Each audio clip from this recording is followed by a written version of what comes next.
We could just introduce ourselves. Hi, Leslie Hervey, interim clerk. Good afternoon. I'm County Commissioner Denise Driehaus. Jeff Aludo, County Administrator. Thank you so much. And I am Stephanie Summerall Dumas, President of the Board. We will move forward as we always do for silent prayer. And I would ask you to please stand for the Pledge of Allegiance when we're done. I would ask for, when we're done, that's good. And so I would ask that you have a moment of silence, because I found out this morning that today is National First Responders Day. So let's say a silent prayer for them also. Thank you.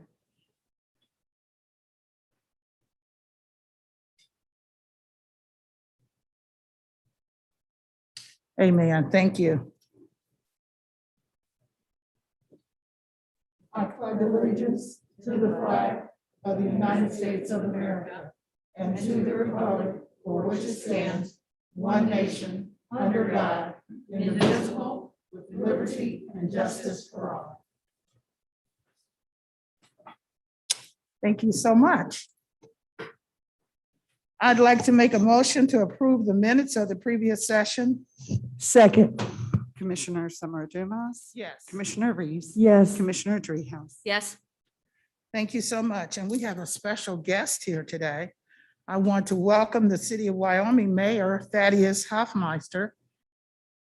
If you look like my engineering guy, and so I went around you, but how are you? Good. I'll take that as a compliment. Okay, there you go. Thank you so much for coming. I'm not quite sure if I'm special, but I am a guest, and thank you for inviting me. I think I know the President, Vice President, and Commissioner Driehaus. And again, I appreciate the opportunity to come. Just a few words. I know you have a big agenda. I just want to give you a few words Sure. about what's going on in Wyoming. As you all know, we're a community of about 9,000. We're the the northern tip there, Cincinnati, then you reach into Wyoming. And I just want to say that you all have been very helpful to us, and we appreciate that. And we just, anytime any one of you all want to come to Wyoming, you're more than welcome. One fact you may not know is that we have the best water in the state of Ohio based on blind taste testing. We've won this award more than once. So you're more than welcome to come and try our water. We're all known for our schools. But that's not really the reason I'm here. The reason I just want to, again, talk about some of the things, how you have been beneficial to us. We'll start with respect to SORTA. We were able to get funding for our roads based on the tax and the additional the funds that go to the roads that are near buses, and we appreciate that. In addition, based on the sales tax, we are now able to have the bus 78, which runs through Wyoming. Now it is 24 hours, so that's beneficial to our residents, and we definitely appreciate that. The CARES Act, which you all were instrumental in delivering to us, we've used that to help supplement salaries in the law enforcement, and also provide tables and support our local businesses. And Vice President Reese, your 513 bus is always welcome here in Wyoming to help our residents. We would appreciate that. And the one thing I would say, if I had to just kind of hone in on maybe one issue that I think is most pressing for our residents, it would be MSD. And I would say that MSD has done a great job in our community. We do have some low-level areas, what we call our village area, that have experienced some flooding. And I know this is not a small, it's more of a Herculean effort to work on these pipes. And so I just want to say that that is, I want to say for a few of our residents, that's a major issue and it's a concern. I'm sure it's a concern around the entire Hamilton County. And so I just want to if there's a way to, I know it's on your radar, if I can just get it closer to your radar, I would appreciate it. And I forget the gentleman's name, but he came and gave an excellent briefing to our residents to kind of help explain the situation. And so all I would just ask, if it comes down, and I know there's so many priorities and so many important budgetary issues, but I do think the back sewer flow is something that could definitely would benefit Wyoming. The more we have of these abilities to prevent flooding in basements, I think it would be very tremendous, very important for our community. And I just wanted to leave you with that. And also, I'm remiss I failed in my first job, which was to introduce our city manager, Rusty Herzog. Okay. He was appointed this year. And so I wanted to make sure you're all aware of him and know who he is. But that is it. Again, thanks for everything you do. We appreciate your efforts. I know you have a hard job. And like I said, you're always welcome. You want your personal tour of Wyoming, please stop and give me a call.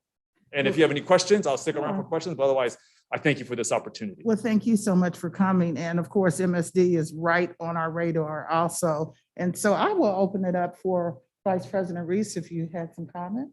I just want to say, thank you, Mary, doing a great job in Wyoming. And I was very proud to represent Wyoming as your state representative at the time, and excited to continue that representation as a county commissioner.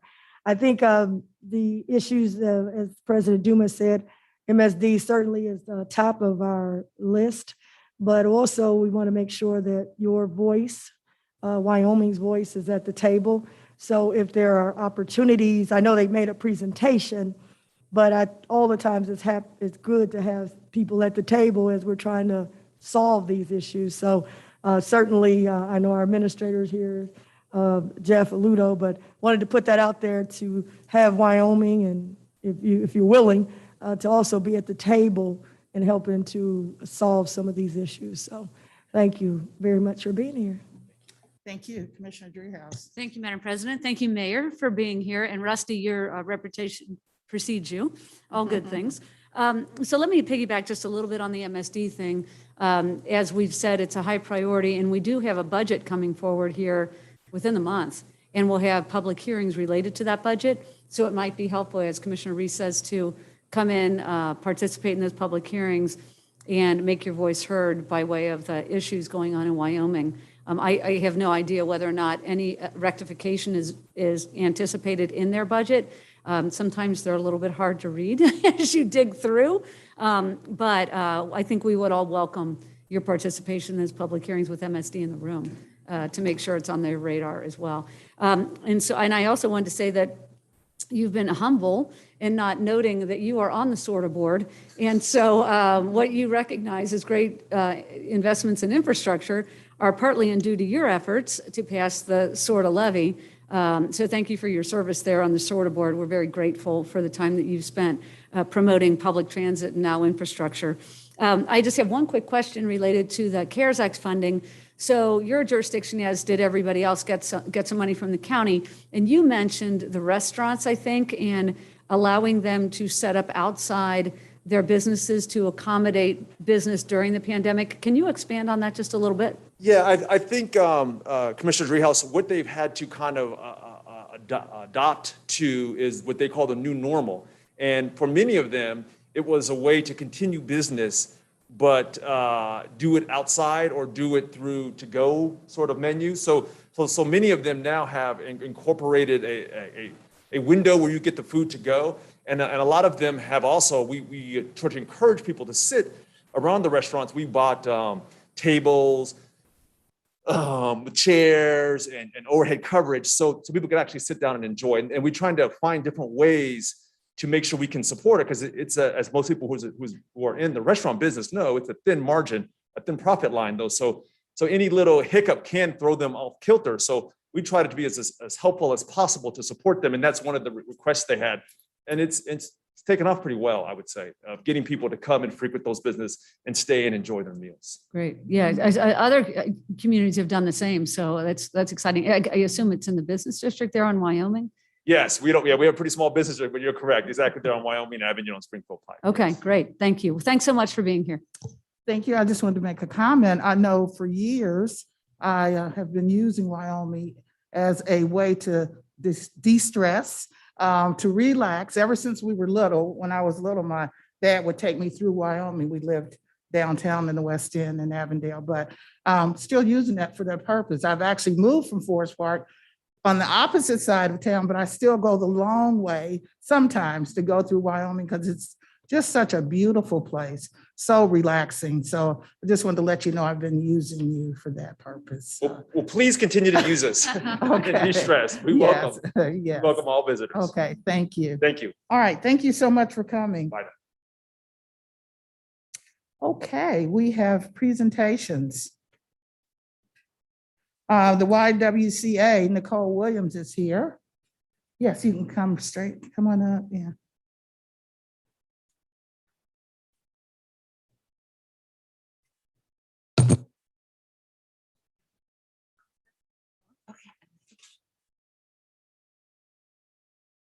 Okay.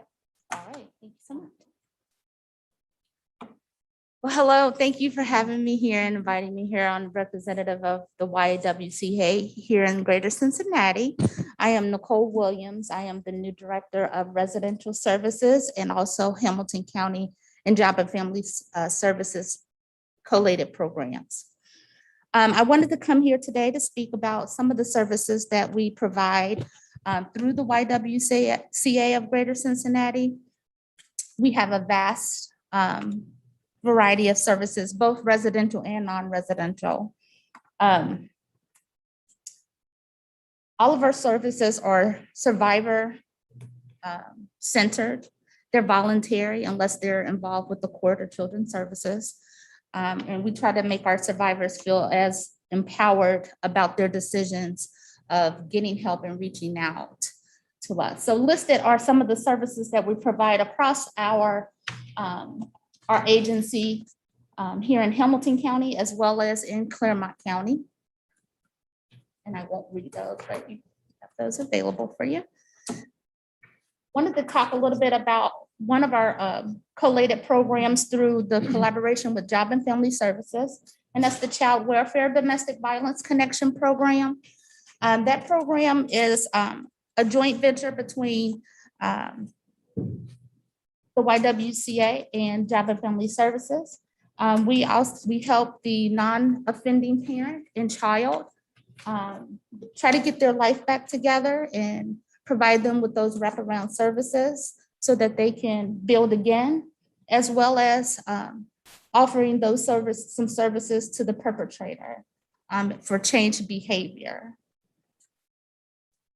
And as you saw, that collaboration has been in effect since 2013.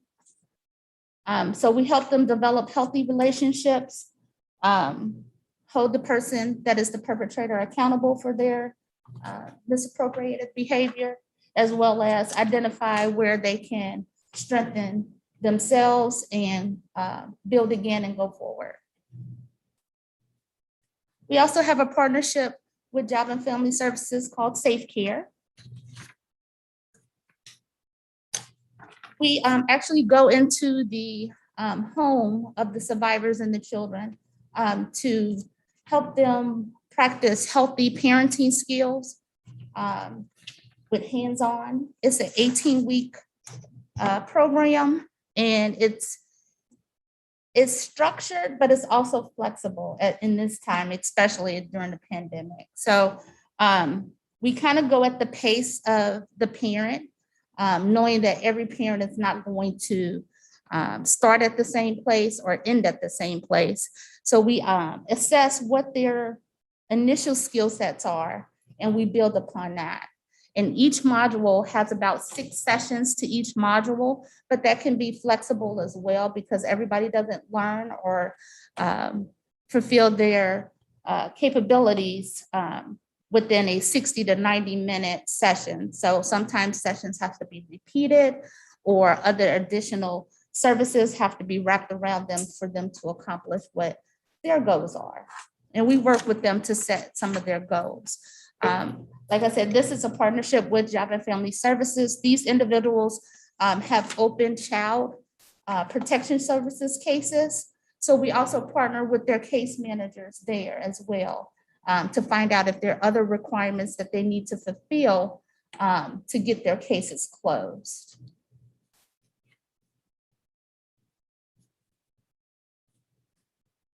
Another program that I wanted to highlight from the YWCA is our Family Justice Center and our Immigrant Survivors Partnership programs. They're just what they're named.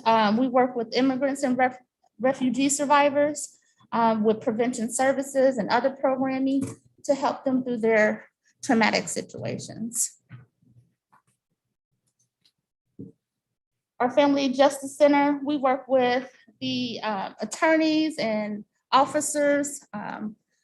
When the police officers responds to police calls of domestic violence or suspect of domestic violence, we have an individual there that can do a lethality assessment. And we kind of pull that survivor away from being questioned by the police officer in front of the offender so that we can get more information so that we can assess and help that survivor through the process of litigation, medical treatment, safety planning. The police officers are there to do a certain task, and we're there to help them and assist them with the survivor for that. And then we get to our residential services. We not only have the shelters both here in Hamilton County and Claremont County, but we also have transitional and rapid rehousing. So to talk about our shelters a little bit, we have one here in Hamilton County. We can house up to 67 people in that. That's families, singles, male or females, as long as that they're a survivor. We help them with safety planning. We have a children's service coordinator that also has to help the children with wraparound services, as well as right now we're in school sessions now. So we plan and help the parents plan for school while they're in shelter so that the children don't fall behind. Currently, due to the pandemic in our original shelter space, it did not provide much space for us to do social distancing. So we've partnered with hotels here in the city so that we can provide that social distancing and reduce the risk of the COVID spread. And so we are now sheltering in hotel, but we do have plans to return back to the shelter. But we want to make sure that we can provide that social distancing so that our families will not be at risk of catching COVID. Our transitional housing, we partner with CMHA and other community resources to provide housing for individuals who are either coming out of the shelter or in lieu of the shelter, whatever best fits their situation. When they call our hotline, we do an assessment over the phone. Not everyone comes into the shelter as their next step. We try to make the transition for them out of their situation as least disruptive as possible. But our focus is for safety for them and their children. So these are some of the other resources that we provide across the agency. They are listed on our website, but I put our hotline numbers up there and those are 24 hours a day. Like I said, we do have the transitional living programs. We have a program called Project Care. That's for individuals who have disabilities, who have also experienced domestic violence or some other type of sexual assault. Transform is a program for offenders or perpetrators so that they can get services to help them change their behavior. We have a prevention and education youth services program that we partner with Northwest School District to try to help in the school to the justice system pipeline. So we go in there and we try to teach them not only the children, but the facilitators, a different approach to curbing inappropriate behavior and not just going right to suspension or expulsion, trying some other things to bring those interventions into place.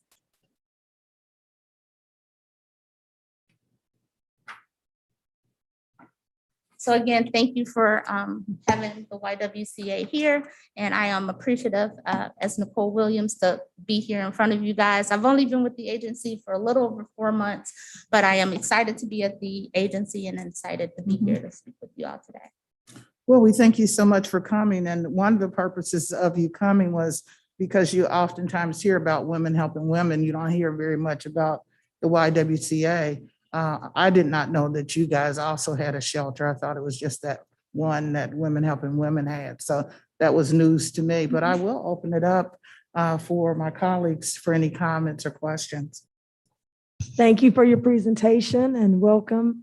And certainly, we have a long-standing history of working with the YWCA over the years, and I certainly know we'll continue to do so. Happy to see this partnership with JFS, and I just can't help but notice your mask, proud Navy mom. Yes, my And- son is in the military. Thank him Navy. for his services. My grandfather, rest his soul, was a Navy man. And I used to love hearing my grandmother tell the stories that he told her. He learned how to swim by being in the Navy. He didn't know how to swim before then, but he learned how afterwards. And he also taught me the difference between the air pilots from Navy versus Army. So whenever I'm on a plane, I can know based on how they stop. And I'll say to them, oh, you're Navy because you came to a hard stop because you know about the water. Or if they use the whole runway, I say, oh, wait a minute, you're Air Force. So I learned that from him. So thank you to your son for his service, and thank you for the presentation today. Thank you. Thank you, Commissioner Dreehouse. Thank you, Madam President. Thank you for being here. One quick question. You have a bullet point up there related to human trafficking. And we have partnered in the past related to just raising awareness about human trafficking and getting a better understanding of the woman being the victim.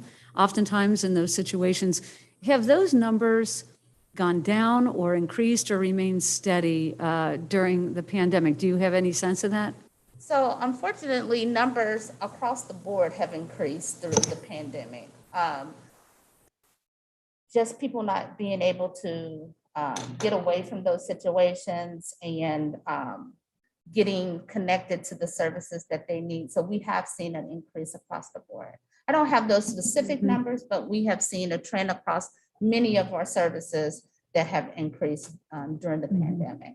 Okay, thank you. And an unfortunate byproduct, I know domestic violence is also up post, or I guess during pandemic. So thanks for all the work that you're doing in the community. Thank you, and thank you for your support. Thank you so much. So we will move forward. We have public comments. Mr. Nick Tolbert.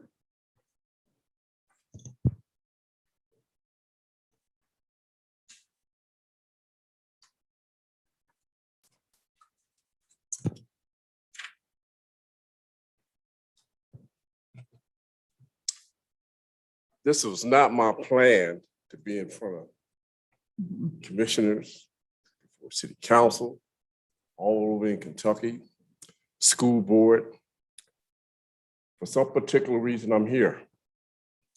And it's a powerful reason.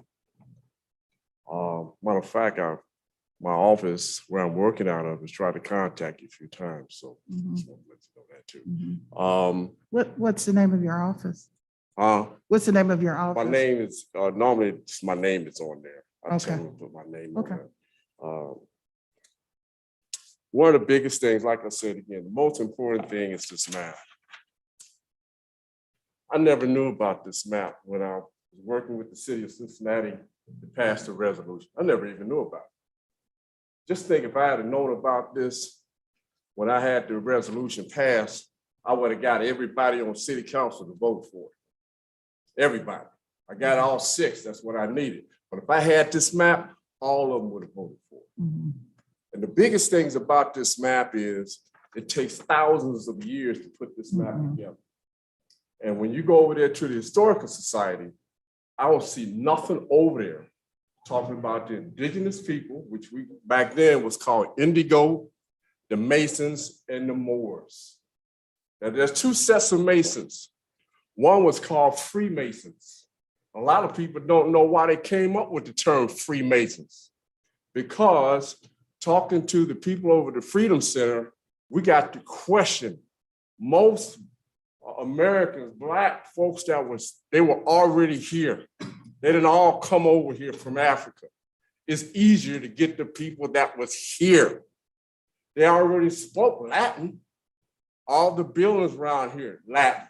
You look like places like Hughes High School, Withrow High School, Warner Hills High School. The building across the street was all built by Masons. And all they did is when they came down, like they said, they found it and they took over. So all I'm saying is this, is we're gonna have to go back, get some of that money that they gave over there and start digging and questioning, because that's what I did. All I did was question. I even questioned the Bible. I questioned it really good. I did. Now, I didn't get a whole lot of answers, but I questioned the book. I did. And from questioning, that's where you're going to get answers. And that's why I'm hoping the city's aboard on it. As a matter of fact, the president down at the Freedom Center, he knows. I asked him a question. They can't answer it. One ship?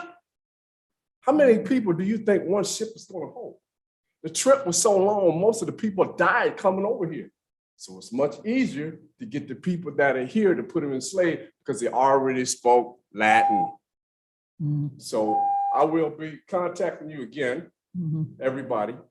And I hope we can all work together and put this in every public school across America. That's my mission. Thank you. Thank you. Okay, we will move forward for comments and motions from our commissioners. Vice President Reese. Thank you, Madam President. I do have a few comments today. One is just reminding people that we have an election throughout Hamilton County. And you can vote early. I'm gonna give you these hours. I wanna make sure. This week, 8 a.m. to 7 p.m. And then on Saturday, the 30th, you can vote 8 a.m. to 4 p.m. Sunday, the 31st, you can vote 1 p.m. to 5 p.m. And then on Monday is the last day to early vote, 8 a.m. till 2 p.m. And I hear turnout is not the best, so you'll be able to go in and get right out. Or election day. Election day is Tuesday. You will have to go to your polling location, and you can get that information off of the Board of Election website. But all of the races, no matter where you are in Hamilton County, we've got races for townships, villages, and cities, as well as some issues that are on the ballot, and Children's Services is on the ballot, the issue that helps our children. So wanted to remind people of that. Next, I wanted to talk about that all three of us had a press conference today announcing the $5 million that we had voted on out of the American Rescue dollars. And those, we had $40 million, and we said out of the 40 million, 5 million of it to go to homeowners. So to all those homeowners that may have called our offices or may have shown up at the 513 bus or have called 211 and was not able to get help, we're here to tell you the help is on the way, and it's on the way now. You could go on our website, 513relief.org, and apply, or you can also call 211, or you can also get help at the 513 Relief bus. But now you'll be eligible for mortgage assistance as well as your gas and electric and water if you can show and meet the guidelines that you've been affected by COVID. So to all of our homeowners, help is on the way.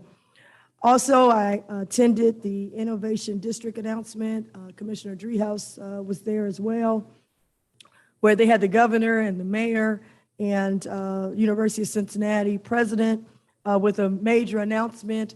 I'm very interested in that innovation corridor because of an infrastructure project that I was happy to be involved with called the Martin Luther King Highway Exit, something that myself and Mayor Cranley proposed and wanted over 20 years ago. And we never could get the state to move forward. And I was honored to be at the state on the finance committee, and he became the mayor. And then we were able to get something done with then Governor Kasich to get the only new highway exit at that time in the whole state, might still be the only new highway. That created an innovation corridor with new jobs, a new innovation, new technology, as well as getting to the hospitals at shorter times. So we certainly are saving lives as well. And having it named after Dr. Martin Luther King Jr. Is just amazing. But anyway, the innovation headquarter has expanded to an innovation district and kind of living up to that Dr. King dream of inclusion. And during that time, they announced that Lightship Capital, which is a minority-owned, female-owned, African-American woman-owned business, is relocating their headquarters into the district, expanding the innovation district. And her name is Candace Matthews Bracken, and she's bringing her new headquarters there. And so everyone was there to announce it. It's a $12 million grant from the state of Ohio, University of Cincinnati, and Ready Cincinnati was very instrumental in helping them locate this business here. She does a lot of work with Silicon Valley and Afrotech and all of that, and bringing other businesses here in the tech space in our innovation district. She'll be located in a new facility that will be redone on Macmillan, and I'm excited for when she opens the doors for us to be able to come in and see it. But that was huge for innovation, and I want to give a congratulations to the University of Cincinnati Innovation District and David and everyone over there that's doing a great job. I also was at the Breast Cancer Awareness Walk. Last week, we had a great program of honoring women who are survivors and families who are have walked with their in memory of their loved ones. I walked in memory of my mother, Barbara Howard Reese, and so many people there. My understanding is that the American Cancer Society announced that they raised a good amount of money, and those are dollars that go to helping people with treatment, but also helping with research for a cure. So I want to say the American Cancer Strides event, they did a great job. It was people seem to be having a great time. And it was good to be able to do it because we had to cancel it last year. The 513 relief bus was in Madisonville this weekend. I think it was our first time going to the east side. And I want to thank the Recreation Commission, who also partners with us, along with the YMCA, had a great crowd of folks. We were at Springfield Township with the YMCA this week, as well as Cincinnati College Preparatory yesterday. I want to thank them as well. A lot of people are coming in getting booster shots. Some people got some new shots yesterday for the first time. So we're still doing that. And we're at the sheriff's headquarters today. The sheriff's asked us to be there today, and we are there today, and we'll be in Mount Healthy tomorrow. The bus is a huge success, and we've got to look at getting some more staffing because now we're adding the home mortgage as well, and we want to get enough staffing to help them. I also attended the State of the City, Mayor Cranley's final State of the City at TQL this week, and was happy to be there. I want to also acknowledge that I'm in my orange and black. I'm a proud graduate of Withrow High School, came out of their International Studies Academy, and Withrow football team has made it to the playoffs, and they will be playing Troy tomorrow. You only could get tickets online. I've got to tell people that because people show up the day of. But the athletic director, Regina Williams, wanted me to remind folks. And we would just want to come out and support them. My year, when I graduated from Withrow, we won the city championship. And because of the politics of how they did football back then, those young men were robbed of the opportunity to go to the playoffs and be able to compete and possibly win a state championship. They have changed those rules now. This group of people have a great opportunity and an equal shot with the Ohio Student Athlete Association. And so that's this Friday. Withrow will play Troy at Withrow. So people could come out. Lastly, Madam President, we all attended the World Cup. Folks came in town, and the administrator and everybody was involved. A lot of energy from the public that came out. A lot of people came out. It was raining. They came out and welcomed the organization that decides where the World Cup goes, what cities are selected. The United States is our year in 2026, and they're looking at different cities. And we had the private sector as well as the public sector coming out. And I think we put on a good showing of hospitality. As we are doing this, Madam President, and we're moving from the hospitality phase to now down to the nuts and the bolts of what comes with possibly having a World Cup, I wanted to ask the administrator to provide to us in writing that could be shared publicly, because we're always about being transparent, because I've been having a lot of people ask me, what is it going to cost? And so I use the same, I've been asking folks, and I come from tourism, and I'm always asking, where's the Be It package? Meaning, what is it that we're required to do so that we're prepared to be able to do that if we are able to? And so I did some research on the World Cup, and I saw what they did in Brazil. And there were some things that I think we definitely need, as well as the public, because the reason we would be involved is that we own the stadium. This can't happen without Paul Brown Stadium that we own as a county. And so when you're dealing with the stadium, there's certainly rules that the Bengals have. There was a lease before any of us was here that they have to sign off on a lot of things. And so I just want to make sure as we're moving forward that we are prepared and that we understand what it's going to take. So one, I'm asking for the Be It package of what is needed and recommended. Two, I want to know what are the upgrades that would have to happen to Paul Brown Stadium, and what's the cost of those? And are those upgrades in line with what the Bengals requires us to do as the tenant there? My understanding, they would need some grass being put down. That means we would have to take up the turf that we have now, putting grass down for 3 games, and then retaking up that grass and putting back down what the Bengals need. Certainly with a franchise player like Joe Burrow and my guy Jamar Chase and all of them, we don't want a Corey Dilling thing. So the Bengals, I know, will not go with grass. So we wanted to know that there's some other construction things that would be needed. If those things are in line with what we have to do for the Bengals, that would be fantastic. If they are not, that is additional cost, and we need to know upfront what those costs are, and the public should know as well. And then the third thing is, I read something about tax-free zones, meaning that when the World Cup comes in, there's zones that you can't charge tax, no sales tax, possibly no income tax, and possibly no hotel tax. I don't know if that is true, but if it is, I'd like to see it in writing so we know what we have to come up with, or who's going to come up with it. Is it the private sector going to pay for all of this? Or is these things that we would have to tackle on the public sector? So I wanted to put that out there. I had asked these things privately, but I wanted, as commissioners, we're not allowed to talk to each other. I wanted my fellow commissioners to know the questions that I had. Certainly, I'm a big champion of tourism and received a lot of awards to be a #1 for tourism. But we want to make sure at the same time that when I hear tax-free zones, no, I want to make some money. We want to make some money. We want to make some money so that we can help more people. And when we're dealing with Paul Brown Stadium, that's a very expensive proposition. So I'd like to know, what those upgrades are. And if they're consistent with the Bengals, obviously that makes a lot of sense.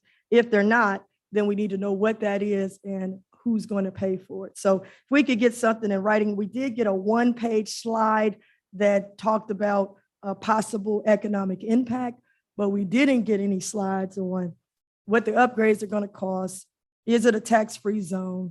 And what other things will we be required to pay for with public funding?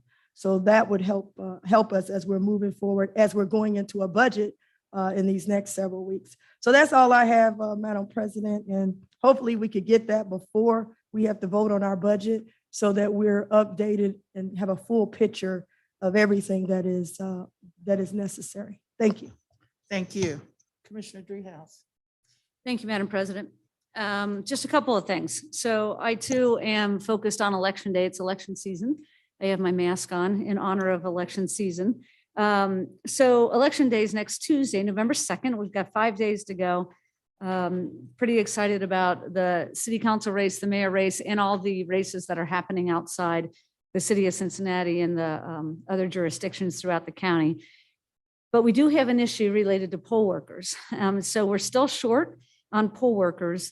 And I just wanted to encourage folks, if They are available on the 2nd, which is next Tuesday, to work as an inside poll worker.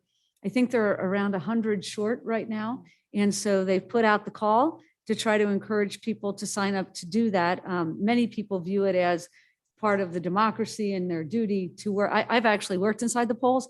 My dad used to make us work inside the polls when I was a kid. So I did that for a few years. It is a long day, but it is an interesting day and you're part of the process. You get to meet all your neighbors. And so back then they didn't pay quite as much as they pay now. But the total amount you can earn is $181.50. That's for a training class, the setup on Monday night, and then the actual work you do on election day. So again, if people are interested, please contact the Board of Elections. I think it's BOE, Hamilton County, Ohio. Get on that website or just give them a call. They are looking for folks to work on election day. And also, I'm sure you two saw it, there was during the weekly wrap, there is a program that we do internally for county employees where we offer a paid day. If a county employee wants to work as an inside poll worker, then we give them that day off. We don't charge it against any kind of vacation account or anything like that. And then they earn, it's a paid day off, and they also earn what they get at the Board of Elections. So it's a nice bonus for county employees to take advantage of it. So I want to thank Jeff for putting that back out to the employees. We do it every year, but I think it's good to remind people that that is available. So secondly, our one-stop shop is tomorrow at Convention Center. I think it's at 10 to 1, something like that. That's for folks especially that are re-entering the community from the Justice Center. Lots of opportunities to find employment, to get your driver's license, to try to find housing, all kinds of things that people that have not been moving around in the community for a while need when they re-enter. So Trina Jackson and Tom Sinan have been pushing this for a couple of years now. So I just want to highlight that that's happening. This will be the last one for the year, and then they'll start up again next year. And lastly, I got my booster yesterday. I'm pretty excited about it. I went over to public health and it was easy schmeezy. I took my mom, who's 86. I wanted to get her a booster. And she got the Moderna. I got the Pfizer. My arm hurts, but that's about it. And I called her earlier. I said, Mom, how you doing? And she said, my mom didn't feel a thing. She doesn't even think they put the needle on her arm. She didn't feel anything. And her arm doesn't hurt and she feels fine. I'm like, all right, just don't rub it in. So anyway, she's doing great. But it is such a relief to have this added layer of protection going into the holidays. And so I just want to encourage people to think about the booster when you're eligible. There's a time frame. I think it's 8 months after the first shot. As much as we're pushing people to get vaccinated, that booster is also available. And I went to one of those, public health has had a tent set up in their parking lot for months and months and months. And I think they're going to take it inside come end of November because it'll just get too cold. But they had heaters out there and it was just well run. I know the mobile bus has got lots of folks coming for boosters too. So I just want to encourage folks to go out and get the booster. No harm done. Got a little bit of hurt in my arm and that's about it. And I was promised it would go away in 24 hours. So I'm counting on it. I'm almost there. All right. Thank you. Thank you so much. Just a few comments. The Community Action Agency is having their celebration, their 57th annual luncheon. It will be virtual from 12 to 1, but Hamilton County has been honored to receive the Bridge Builders Award for our rapid reemployment program that we have. We worked with other entities, other agencies also to make that happen. So far, 400 people have been impacted by that program. So I accepted that in behalf of the board, and they will have a film, a video of my acceptance of that. In addition, I attended a strategic meeting with Phil Castellini as it relates to his idea and the Reds' involvement with the Freedom Park down near the banks. Very interesting, got some interesting information. Commissioner Driehaus was also there, and to see what the future of that area may look like. It's at the beginning stages, and of course, we want to make sure that everyone receive the ability to be able to be actively involved in that vision. Also, Woody from the Freedom Center was there and he gave his input on what he thought should happen in that area. In addition, I'm going to talk about the Board of Election again. It's worth repeating. They also need truck workers, and you have to be a registered voter, but they need people on Saturday and Tuesday. Saturday to drop equipment off at different locations, and Tuesday to pick up the equipment after the voting process. So you can call 632-7000 to get more information. And I want to encourage everyone who's listening and those that are not, if you can pass a word to get on our website, look at our schedules for the Board of Commission meetings, because the holiday's coming, and also the budget hearings. We want you to know about them so you can attend or at least listen to what's going on for the budget hearings. And I just wanted to encourage everyone for the children's levy to remember that if the children's levy passes, and I'm hoping that it does, it will not only maintain services, but enhance some of the services with children and families. We're just not up here, so we haven't got any word about Madam that. President, Yes. can you also, you said check the schedules, but also let them know Tuesday, we're not. meeting. Veterans Day? Yeah, we're not meeting. Right. Oh, Okay, go ahead. Yeah, Oh, I just said. yeah. We are even not meeting on Tuesday for election day. Yes. Oh, yeah. Thank you so much. I appreciate that. May I pile on with the Children's Services Levy? Uh-huh. I'm so glad you brought that up. I would just want to remind people that this will not raise your taxes. Mhm. It is a combination levy, but it will allow us to continue the good work the JFS is doing to keep kids safe in our community. So thank you so much for bringing that to Mhm. the forefront, because we just need to promote all the good work that happens through that levy. Thank you.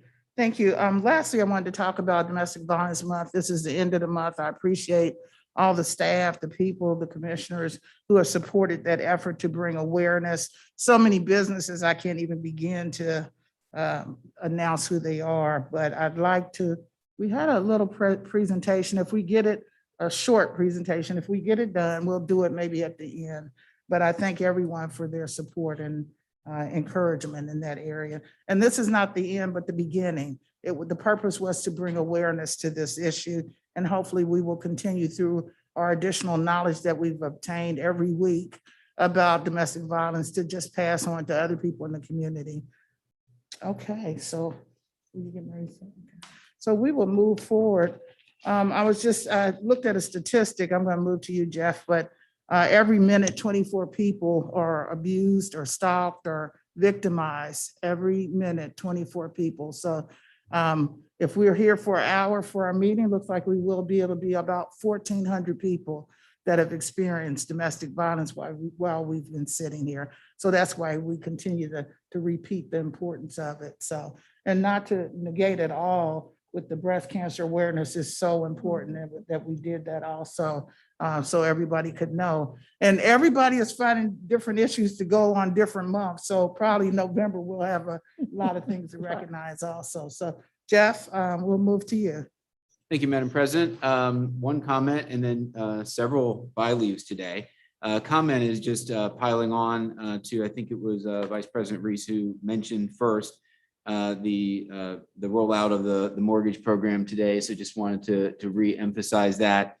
We are running that mortgage program through Job and Family Services. And I just wanted to take a moment to highlight, as folks know, Job and Family Services does a huge number of benefits programs, whether it's the PRC or the Prevention, Retention, and Contingency Program, whether it's the Emergency Rental Assistance, whether it is workforce, whether it is helping with the 513 relief bus, the CARES Act programming, manning the 946-7200 hotline, and now with mortgage relief, there are a lot of people over at JFS working day in and day out to help with some of the community's most needy, and making sure that we keep food on people's table, that we keep people in their homes, that we help people find jobs, et cetera. So I was just going to take a moment and read through a list of folks who have had at least some level of assistance with this since, well, just as part of their job. Stephanie Bradford, Maggie Murray, Amber Hill, Jessica Wilcher, Abria Drummonds, Jamie Mansu, Sarah Adams, Nicole Peace, Brandy Scott Herman, Judy Leonard, Najee Leary, Brandy Porter, Angela Weston, Jojo Holland, Diane Chappelle, Terrence Hillman, Jarrell Lamb, Linda Ellington, Christine Wallace, Jacob Jensen, David Huff, Brian Morrow, Kelly Herbers, Dan Bly, Barbara Jones, Mallory Means, and Marcellus McCray. So I just wanted to. These are the folks who are over there every single day, answering the phone calls, meeting people when they come in, out at the 513 relief bus, making sure that when the community's in need, JFS is helping to keep this community afloat. So I just wanted to take a moment to highlight some of the folks whose job this is on a day in and day out basis. So thank you for indulging me on that, Commissioners. Madam President, can I just say, I want to, I know we all join in that, being very thankful. Many of us have had a chance to see it firsthand, the workers. And I want to also thank them for being open to a new way, because COVID has forced us to do some things differently, whether it's working remotely or then coming back. And then the fact that we are going mobile, we're taking Hamilton County on wheels. And just wanted to say that we certainly thank them for all of their work, and also their openness to us doing some things differently. We have to work quicker and faster. The approvals, the money is coming from the federal, rolling out new programs, getting those programs out. We're out helping to market it, but they've got to have the back end to go through all the paperwork. And then especially, I just want to say, I've seen myself firsthand with the bus. And we're working on it so they don't have to lug tables, but they were lugging tables and setting up tables. They were in the heat. They've been in the rain. They've been in the cold weather, showing up, when they get there. People have already been there since 7 a.m. and we don't open at 10 a.m. So we appreciate that. And then I also want to just reiterate again that our board has been very sensitive to the needs through the CARES money or the ARA money to get the necessary equipment and the necessary staffing. So I don't want these folks burnt out.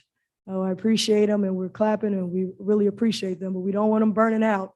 So again, I just want to put on the table, if we need more people and we've got the funding because this board has passed it, let's do it, because we don't want them burnt out. We want them backed up and supported. So I want to thank you, Jeff, for saying their names, because it matters and the work they're doing matters. And history one day will be written, what did we do during this COVID pandemic? And their names will be up there saying that they helped somebody keep their home, they helped a child, they helped a senior citizen. So thank you for that. But I do want to put that on there. Whatever they need, we're here to try to help give them what they need so that they can be successful. Yeah, Amy, you pointed that, you heard me say that. Yeah, and my board we've been very open. Our board has made adjustments in the needs. So we've been open to try to help give them what they need. Thank you. Thank you, Commissioners. And I do have 6 by leaves actually today in your packet. And I think, Madam President, you'd like me just to read through all of these, to provide a description and improve en masse. Is that what you were? Yes, because they're all related, but different entities. Yeah, so the first 3 relate to revised petitions for annexation that the board will be accepting for the record and forwarding to the county engineer. The first is a revised petition for annexation to the city or to the village of Indian Hill of 160.166 acres from Columbia Township. There is by leave number 2 is a revised petition for annexation to the village of Indian Hill from Sims Township. And by leave 3 is a revised petition for annexation to the village of Indian Hill of 408.213 acres from Sims Township in Hamilton County, Ohio. The board will be receiving all of those for the record, again, referring to the county engineer. You'll recall that the first petition that came through on those 3 included some errors that the county engineer had sent back to the petitioner. So this is now their response with a corrected set of documents, which we will again refer to the county engineer to check. The fourth item is the engineer's report on an annexation request of 38.9771 acres from Harrison Township to the city of Harrison. This was on the board's agenda on October 21st to accept for the record and refer to the engineer. The engineer found that the plat and the legal description were correct. So that is the nature of that report that you'll be receiving for the record. By leave number 5 is the resolution granting a petition. This is actually granting the petition for that annexation of 38.9971 acres from the township of Harrison to the city of Harrison. This is an annexation that's done under 709.022 of the Ohio Revised Code, where all property owners in the area consent. The township has not objected to this either. I spoke this morning with township trustee Tom Loseman, who confirmed that the township did not object to this particular annexation. There is an agreement in place to that effect. So the by leave number 5 would actually be approving of that annexation petition. Those are all the annexations, Commissioner. I can go on to by leave number 6 if you'd like me to, but I didn't know if you wanted to do all the annexation items together. Yeah, why don't we deal with the annexation? I'll open it up for any discussion or comments. Vice President Reese. No comments? No comments. Okay. So I'll make a motion to approve by leaves 1 through 5. Second. Commissioner Summer Dumas. Yes. Commissioner Reese. Yes. Commissioner Dreehouse. Yes. Thank you. Thank you, Commissioners. By leave number 6.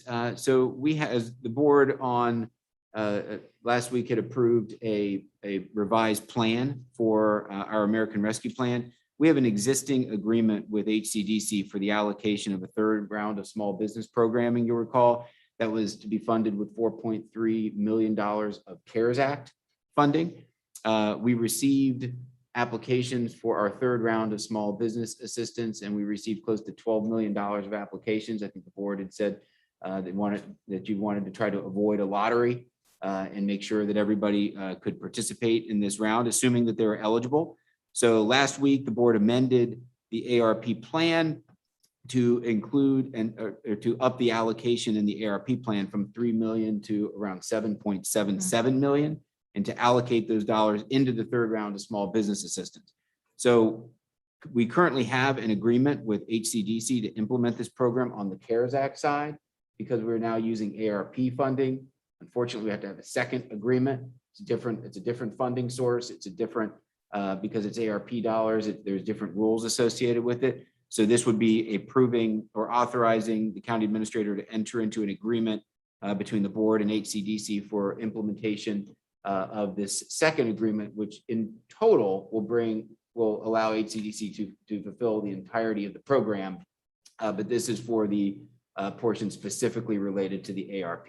They will implement the program seamlessly, but unfortunately, because of the different federal funds involved, we have to have 2 different agreements. So happy to answer any questions, Commissioners. Thank you. I'll open it up for any questions or comments. Vice President Reese. Yes, Madam President, we voted on this last week unanimously. I think we all agree we're trying to help as many small businesses as possible. I did raise the issue last week that I still would like us to, because we're using next year's funds, but to continue to have a small business program. And just want to make sure the board is certainly open to that. I don't want to, hear that we done passed it. I told him, Jeff, I don't want to hear that, but you gave your money away last time because I think certainly small business is the future for this county. This is the future. Many, after COVID, companies downsized or people lost their jobs, starting businesses. And so where the growth is going to be is around small business. So we have to have an infrastructure, which we have not, really was not involved in that until like a crisis came. But if I want to have an infrastructure, I want to have a small business department or division that will deal with growth, development of small businesses and retention. So I wanted to make sure I put that on the table. However, there was a question I have about, you just indicated there's different rules. What what is that regarding? Is that something we need to know about? Nothing that's good, that should really alter the framework of the program, but because it's CARES Act versus American Rescue Plan in terms of reporting requirements, et cetera. There's just different ways that we have to account for the dollars. So the reporting requirements that would exist under the CARES Act are different than they are under the ARP. So we have to hold HCDC to those different standards of the agreement, of the separate stream of funding as well. So Holly is here as well. I don't know if there's anything additional, Holly, in terms of funding of the two different funding streams that you would want to hit on. No, just to clarify, great question. Good afternoon, commissioners. This will not change the eligibility of the small business grant. It's just some boilerplate language related to federal procurement that's different in the American Rescue Plan. Okay, good. I just didn't want some people qualify under, and the other people said, well, you didn't qualify under this one. Yeah, great question. The eligibility for the grant program from a small business perspective is the same. Okay, thank you. Thank you, Commissioner Dreehouse. Thank No, you, Holly. I'm just excited to get this moving along. Okay. Thank you. Thank you. Okay, I'd like to make a motion to approve by leave 6. Second, Commissioner Summer Dumas. Yes. Commissioner Reese. yes. Commissioner Dreehouse. Yes. Thank you. Okay, we'll move right along. We have 2 regular agenda items. Welcome. Thank you, Madam President. This is Todd Long. I'm the Chief Deputy Engineer's Office today, in for Eric Beck. So I'd like to present our first item today. It's a resolution authorizing the municipal road fund agreement for the improvement of Elm Avenue in the Village of Terrace Park. This particular MRF is a follow-up intergovernmental agreement that is pursuant to the approval that the board had granted in June 17th, 2021 meeting. It's in the amount of $52,293, and it's coming from the Municipal Permissive Auto Tax Fund. If there's any questions, I'd be happy to answer them. Thank you. Any questions? Hearing none, I'd like to make a motion to approve item 1. Second, Commissioner Summer Dumas. Yes. Commissioner Reese. Yes. Commissioner Dreehouse. Yes. Thank you. Thank you. Item 2 is a resolution approving, authorizing the county engineer to fulfill the commitment for the 2021 townships for the, excuse me, for the 20% of funds. Sorry about that. These particular funds are similar dollars that come from the motor vehicle license revenue registrations out of the permissive auto funds. There's actually 5 projects in 5 different townships: Miami Township, Green Township, Delhi Township, Columbia Township, and Anderson Township. The total commitment in this particular funding round this year is $165,805. I'd be happy to entertain questions. Thank you, Commissioner Reese. Commissioner Dreehouse, okay. Thank you. Make a motion to approve item number 2. second, Commissioner Summer Dumas. Yes. Commissioner Reese. yes. Commissioner Dreehouse. Yes.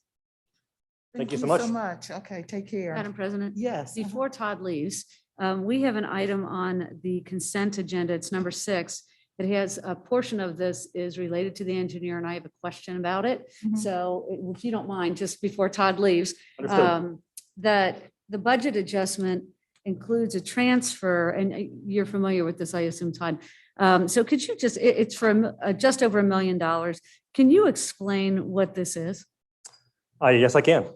So as the board is aware, but for those who are not, for the citizenry, the revenue sources for the county engineer's office come from a couple of different sources. So it's license plate revenue and gasoline tax. Each of these funds were affected by COVID, as many of the resources and revenues were based on when offices were closed and registrations could not be fulfilled. And therefore, the revenue sources in each of these funds, people were driving less and less. So as part of the American Rescue Plan, and I'm not going to be specific on which of the funds it is because I honestly don't know, these dollars are being able to be provided as an assistance in revenue loss to the engineer's office for recovery to our funds. Mhm. And, Madam President, Commissioner Dreehouse, so this was, and Todd is dead on as it relates to kind of the mechanics here. The only item I would throw in is that this was actually the dollars that are going into the restricted fund are from a restricted fund stabilization fund that we set up as a result of the 2021 budget. So You will recall that we, in the budget, we put aside certain dollars when we recognize that many of these restricted funds were going to be going down significantly because of COVID, that we wanted the ability to supplement some of them to keep them afloat. So as part of the 2021 budget, we put in place a restricted fund stabilization fund to make allocations to restricted funds where necessary to keep them above water. Honestly, we thought we'd be spending them in some different places than we are. We thought we'd be allocating them immediately into the transient occupancy tax, the hotel motel tax. But because of the balance that existed in that fund, that has been able to weather the COVID storm better than we thought. But some of these other smaller funds that we have, like in the engineer's office, et cetera, we've noticed that the revenues from gas tax, et cetera, have also been falling. So that's the need for the stabilization in that fund. Okay, Can I thank ask you. a follow-up? Sure. So then what does the money go towards? Well, the What is money fund continues, used for? the money continues to be used for each of the different products that we bring forth to the commission each and every period. So it'll go to, some of the programs that we have for anything from resurfacing, many of the products that we work with the communities, such as types of items that we're bringing forth today.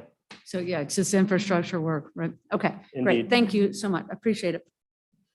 And as we talk about item number 6, it's very specific, replacement in the engineer's office, repairs, vehicle purchases, and domestic violence and planning, development, personnel revisions for the conservation district and stadium operations. So, yeah. So we're right on target when we were trying to debate on where the revenue losses would be and to use that money for that purpose and other purposes. Commissioner Ray? Oh, okay. So we haven't, thank you so much. We have in front of us consent agenda items 3 through 17. And I will ask now if there are any questions or comments as it relates to any of those. We've already talked about 6, but Vice President Reese. You have none? Commissioner Dreehouse? No questions. I'd like to make a motion to approve items 3 through 17. Second, Commissioner Summer Dumas. Yes. Commissioner Reese. Yes. Commissioner Dreehouse. Yes. Thank you so much. So what I'll do, I'll just see if there are any other comments from either of my colleagues, and then I will close with the presentation that we had promised. Thank you, Madam President.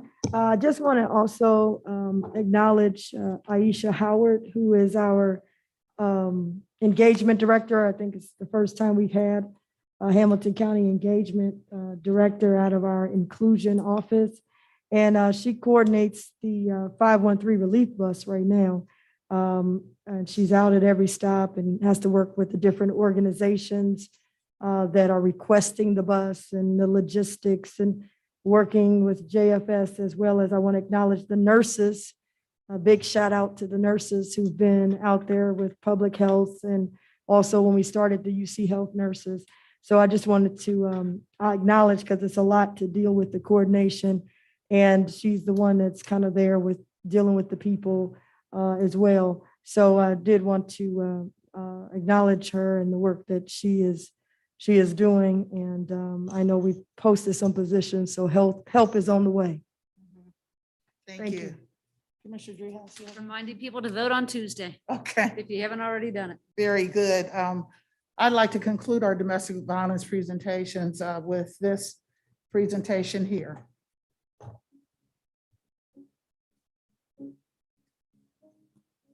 October is Domestic Violence Awareness Month, recognized nationwide as a way to connect and unite individuals and organizations working on domestic violence issues while raising awareness of what are often unheard cries of victims.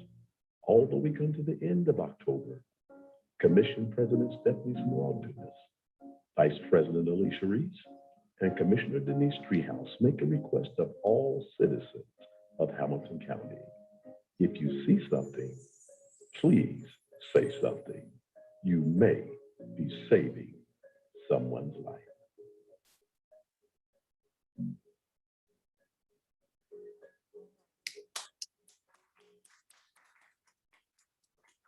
Awesome, just awesome. What a great way to conclude. I want to thank my chief of staff. He was the voiceover on there. I don't know if you recognize.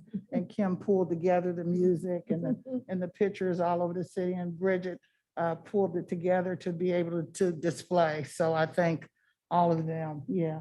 Did you wanna Madam add President, I just want to thank you for your leadership on this, pulling all this together. And I think it might have been the first time that the city is lit up like this. So I just wanted to acknowledge your leadership on this issue and making it an issue for the whole county. So wanted to just thank you for your leadership on it. Thank you so much. Ditto that, and also, how could you miss the voiceover and whose voice that was? I mean, there was no question whose voice that That was. was his voice, yeah. Okay, so with all that being done and said, I'd like to make a motion to adjourn. Second. Commissioner Summer Dumas.